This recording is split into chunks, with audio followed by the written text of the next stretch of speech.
This is the American Family Association and AFA Today. And welcome to New York. Kevin McCullough, glad to have you with us. AFA Today on AFR Talk. If you're watching on the AFA channel, you get a little taste of the Liberty Harbor and, of course, the Freedom Tower, which is now nearly completed.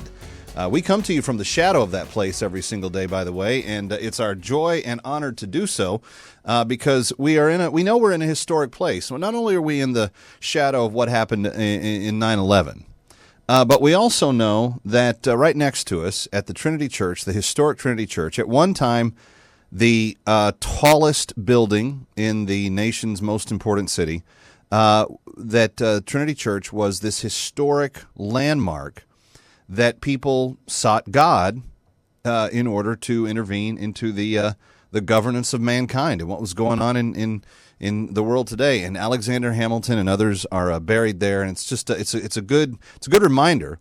I actually have to park very close to it, and so I pass that cemetery each day on my way to the studio, and it's a good reminder that we are given a legacy for a reason in this country.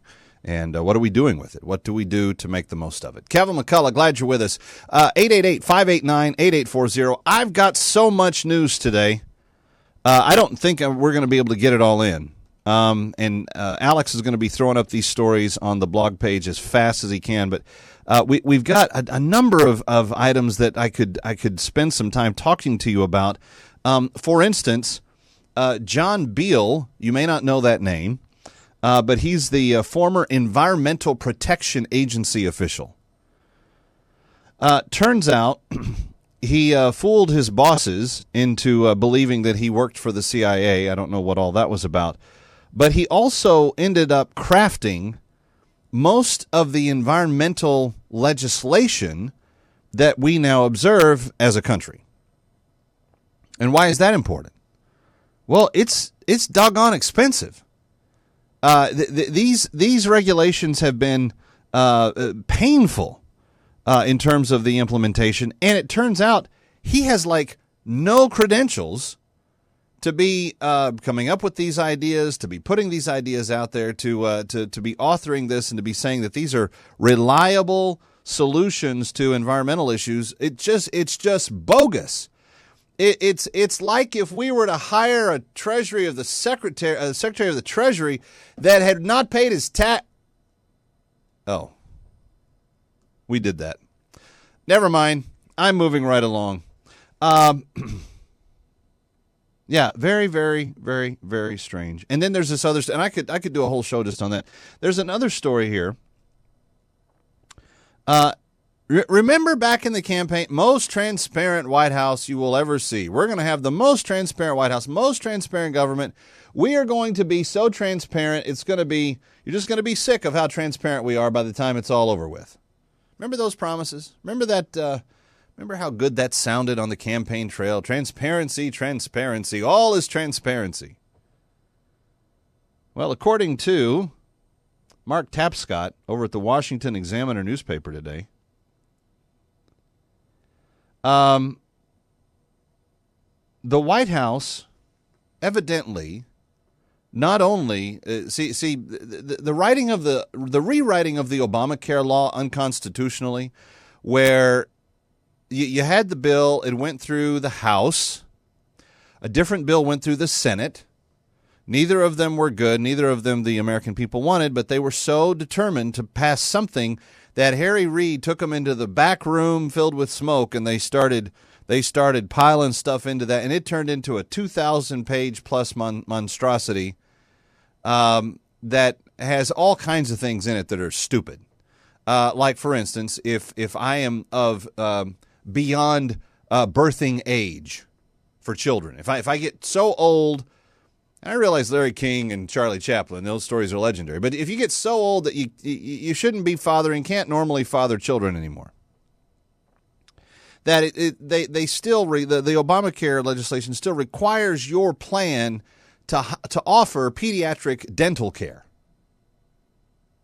Now, why you would need that for children living in your house when you're 95 doesn't make any sense, but it's that kind of stuff. There's all kinds of garbage in the Obamacare bill that became law that's that way. Okay, so that's one thing. Then it gets passed because we needed to finally read it. And remember, Nancy Pelosi said we had to do that. We had to pass it so we could read it. And so we get to the point where, okay, now we're reading it and we're seeing other things that we're not really that much in favor of. In fact, we don't much like it at all. And the longer that it's around, the more the American people are like, yeah, this is kind of not working out so well.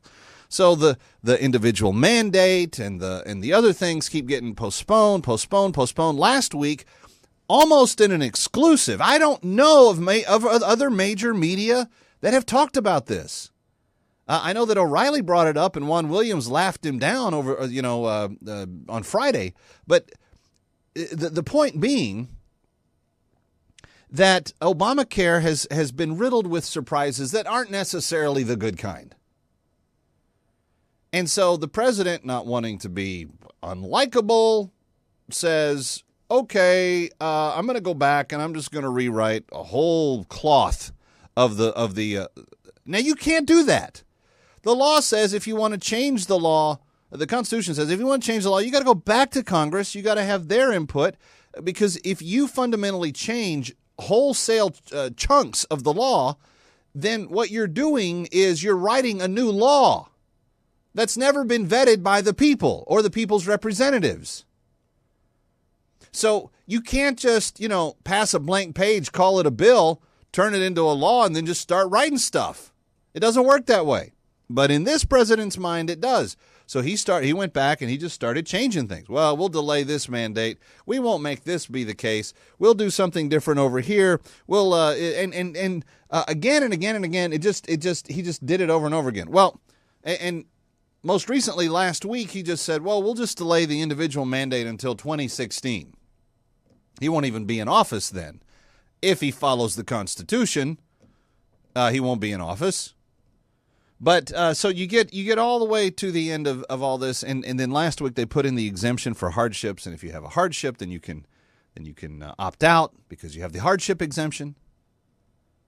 Well, his whole rewriting of laws didn't start with Obamacare. No, we're just now finding out that the promise to be the most transparent White House ever, in 2009, April 15th, barely 3.5 months into the job, the White House counsel, Greg Craig,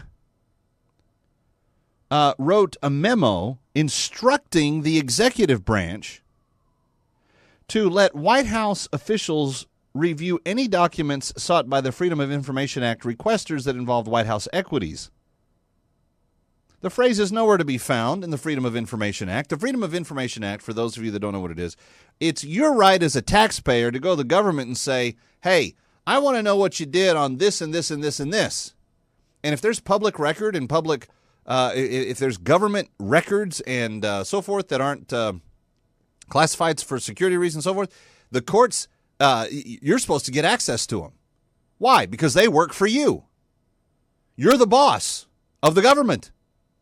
So that's what the Freedom of Information Act is all about. You're supposed to have the right to go to the judge and say, I would like information on this, this, this, and this, and then they have to comply. The judge says, well, okay, you have to give it up, and then they turn it over, and then you can look at it, and then you can draw your conclusions about whatever it was you wanted to talk about.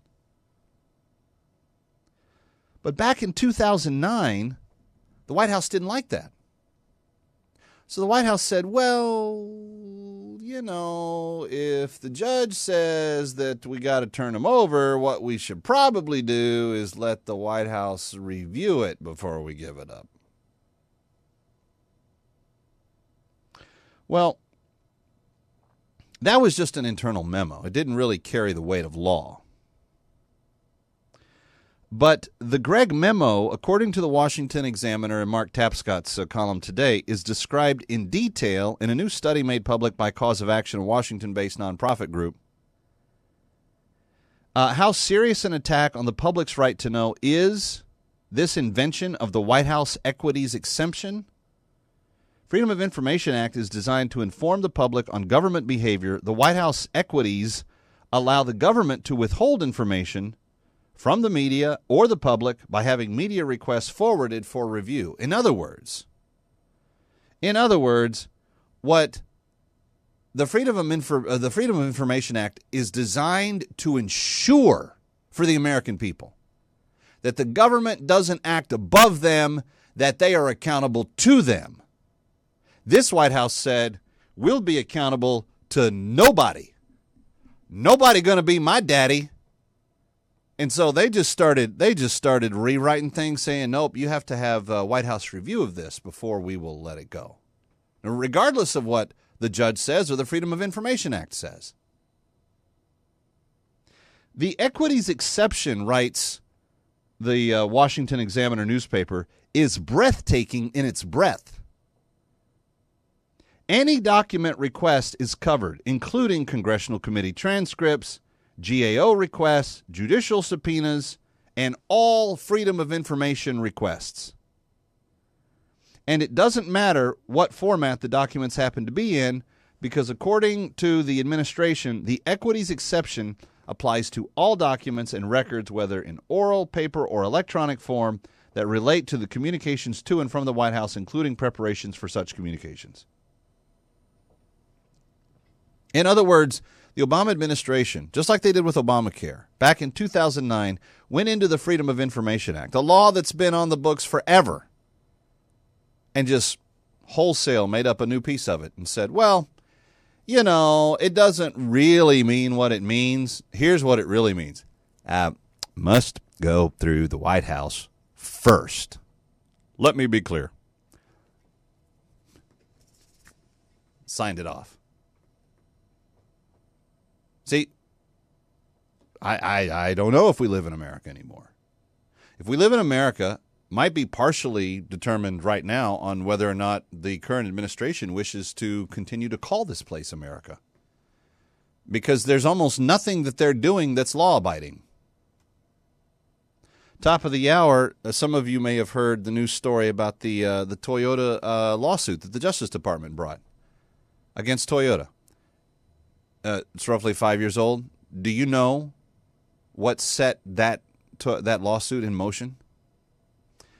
Toyota and the other, the Honda and the other ones that were named in that lawsuit, they had some recall issues. They had some safety issues, as every car maker has had.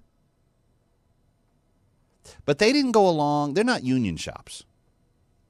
So when you're, a Toyota assembly line worker in the middle of Ohio, you're making good money, but you're not making union money, which you then turn around and give a whole bunch of to the union anyway. So I'm not even sure that you can say you're making it. But they've never been union shops. And back when the auto companies were struggling, the Eric Holder Justice Department kind of got, a nit in his bonnet, something buzzing around his head, thinking he needs to go punish these guys. And so he's talking about the massive wrongdoing of Toyota, who had some safety issues, took responsibility for them, moved forward. He talks about that issue as though it's in black and white law, when there's actually a great deal of perspective that's necessary to understand the truth about why he targeted Toyota for that lawsuit. Ironically, the Justice Department is silent on the abuse of the executive branch, rewriting laws unconstitutionally. Doesn't see anything wrong with that. We don't need the Constitution.